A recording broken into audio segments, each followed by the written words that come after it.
नमस्कार, आप सुन रहे हैं जांबा लाइव न्यूज के साथ। आज का मुख्य समाचार बात करते हैं दोस्तों पीएमसी बैंक व मुख्य समाचारों की।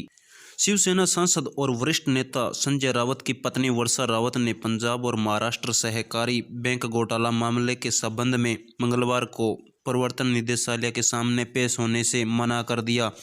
उन्होंने एजेंसी से 5 जनवरी तक का समय मांगा। एजेंसी ने तीसरी बार सम्मन देकर उन्हें आज पेश होने के लिए कहा था। इससे पहले 2 बार उन्होंने स्वास्थ्य का हवाला देते हुए एजेंसी के सामने पेश होने से मना कर दिया था। पिछले साल सितंबर में आरबीआई ने निकासी सीमा को कम कर दिया। 4,355 करोड़ रुपए की कथित धोखाधड़ी के बाद पीएमसी बैंक की गतिविधियों को प्रतिबंधित कर दिया था।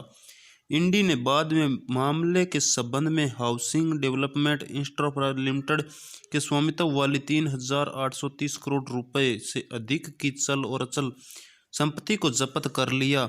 इसी बीच राउत ने पत्नी को सम्मन भेजे जाने को कायरता बताया है। पत्नी को इंडी का सम्मन मिलने के बाद से ही राउत लगातार केंद्र सरकार पर निशाना साध रहे हैं। इसी कड़ी में मंगलवार को उन्होंने शायराना अंदाज में हमला बोल दिया। उन्होंने ट्वीट पर कहा, तुम लाख कोशिश कर लो मुझे बदनाम करने की, मैं जब भी बिखरा हूँ दुगनी रफ्तार से निखरा हूँ।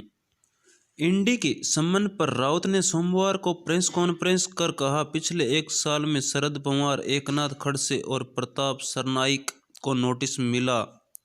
अब आप सभी मेरे नाम पर चर्चा कर रहे हैं। इन सभी लोगों ने महाराष्ट्र में सरकार गठन के में महत्वपूर्ण भूमिका निभाई। ये कागज के टुकड़े और कुछ नहीं, घर की महिलाओं को निशाना बनाना कायरता का काम है। हम किसी से नहीं डरते, इसी तरह से प्रतिक्रिया देंगे। इंडी को कुछ कागजात की जरूरत थी, हमने उन्हें समय पर जमा करवा दिया है।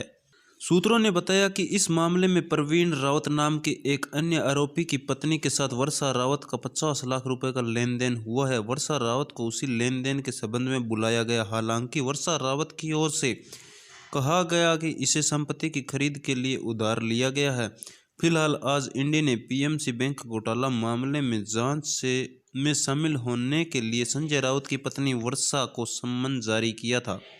मालूम हो कि प्रवीण राउत के कुछ दिन पहले ही इंडी ने गिरफ्तार किया था। प्रवीण के अकाउंट से जो ट्रांजैक्शन वर्षा राउत के अकाउंट में हुआ था उसे लेकर इंडी जानकारी जुटाना चाह रही है। बता दें कि इस मामले में वर्षा राउत को इंडी ने 3 बार समन भेजा है। नियमों के मुताबिक अगर कोई व्यक्ति लगातार 3 समन स्किप करता है तो इंडी इस व्यक्ति के खिलाफ कानूनी कार्रवाई कर सकता है। इस मसले पर बीजेपी नेता किरीट सोमैया ने कहा, मैंने संजय राउत परिवार को इंडी के नोटिस के बारे में सुना। क्या श्री राउत हमें बताएंगे कि क्या हम उनका परिवार लाभार्थी है? वहीं बीजेपी नेता राम कदम ने भी इस मसले पर बयान दिया। उन्होंने कहा कि ये राजनीतिक बदले की कार्रवाई नहीं है। जब महाराष्ट्र सरकार पुलिस और अधिकारियों के माध्यम से कुछ लोगों पर कार्रवाई करती है और दूसरों के घरों में तोड़ती है तब वो ऐसा नहीं बोलते, लेकिन जब केंद्रीय एजेंसी संजय राउत के परिवार को नोटिस भेजती है तो इसे बदले की कार्रवाई कहा जाता है। ये किसी तरह के दोहरे मापदंड हैं। आपको बता दें कि पिछले साल आरबीआई को पता चला कि पीएमसी बैंक ने एक रियल एस्टेट डेवलपमेंट को करीब 6500 करोड़ रुपए लोन देने के लिए नकली बैंक खातों का उपयोग किया, जिसके बाद आरबीआई ने इस बैंक से पैसे निकालने पर लिमिट लगा दी।